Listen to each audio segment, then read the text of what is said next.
வரும்போது அந்த நாளுக்குரிய பாடத்தை நீங்க ரெடி பண்ணிட்டு வரணும். எல்லா பள்ளிகளிலும் நிறைய ஆசிரியர்கள் இருக்க மாட்டாங்க.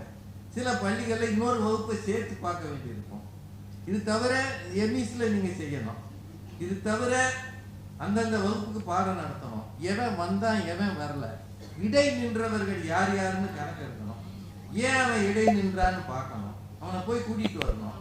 கூட்டிட்டு வரலன்னா உடனே கேட்டுருவாங்க ஏன் இவன் இடை நின்றான்னு.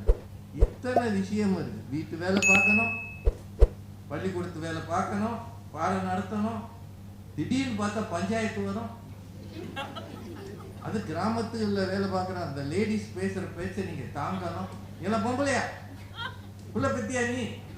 என் பிள்ளைய கை நீட்டிருக்க, கையை முடிச்சு விடுவேன், எரிச்சு விடுவேன். இப்படி பேசும்போது சிரிச்சோமா, இல்லம்மா தெரியாம பண்ணிட்டேம்மா, நான் கையை இப்படி ஓங்குனேன், அந்நேரம் உங்க பையன் குறுக்கு